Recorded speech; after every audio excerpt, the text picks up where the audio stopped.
Hey, this is Cavallo from datingadviceguru.com.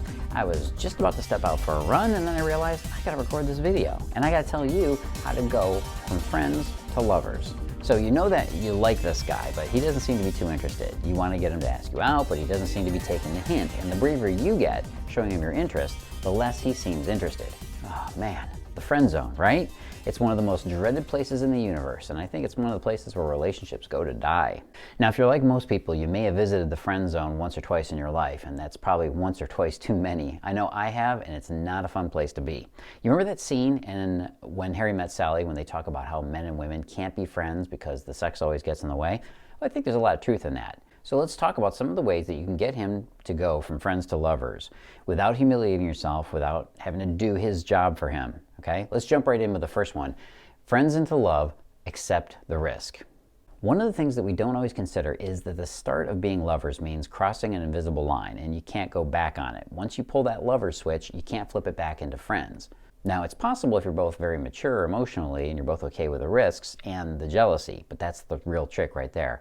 The jealousy will challenge you in ways that you never expected.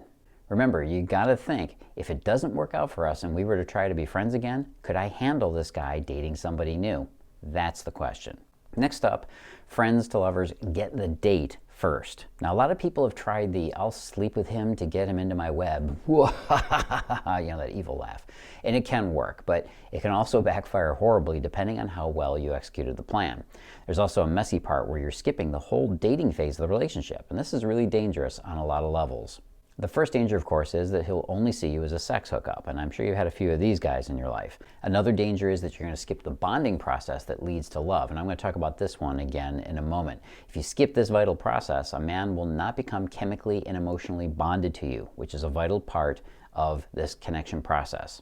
From best friends to boyfriend, don't change for him. It's kind of a cliche. You've heard it time and time again. One thing you don't ever want to do is launch a relationship and changing yourself to make it work.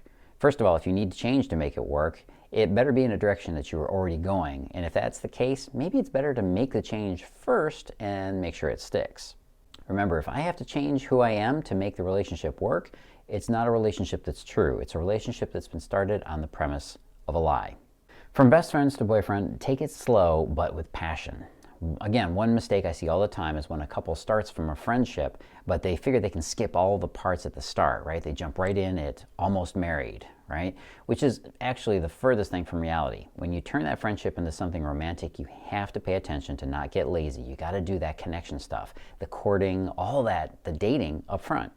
And finally, from best friends to boyfriend, you got to get this guy to ask you out, right? Ultimately, that's what you got to do. You did all the ugly pre-work. Now, how do you get this guy to step up and do the dirty, ask you out? Well, first of all, make sure that your paths are coinciding at every opportunity. Make sure you're running into him all the time, because the more times you encounter him, the more you're going to stick out in his mind. This next one, I'm sure, is going to get me lots and lots of hate mail. You got to become a sex object. Look, I know that isn't going to sound very politically correct, and I'm likely to get lynched the second I walk out of my house, but every romance starts with a sexual spark.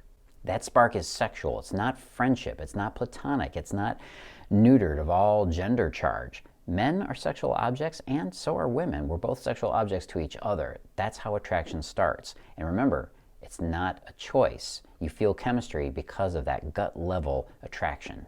And finally, you got to get this guy committed. Commitment from a man's heart is not as hard to get as you might suspect. I know it seems like it's next to impossible. Commitment is a clear and open channel into any man's heart and soul. But the problem is that most women don't know the path to get there, which is why so many men hem and haw about being part of a couple in a relationship. And it's why he's keeping you at an arm's length and possibly being cold and distant. There is a way to get a commitment from a man. In fact, I put a really quick video together that I think you'll enjoy, and it talks about this thing called the love law. The love law is something that every man obeys, and it always makes him commit. Go on over to datingadviceguru.com/commitment. That's datingadviceguru.com/commitment. Of course, always like the video, right? Hey, they don't have to say that, but like the video, go on over and watch that. Remember, it's not hard to get a man to commit if you know what it is he's looking for to do it. Plenty of men get married every single day. Plenty of men stay in loving monogamous relationships every day. You just got to find out why. Going over to datingadviceguru.com/commitment. I'll be talking to you soon. This is Cavallo. What? Live and love with passion.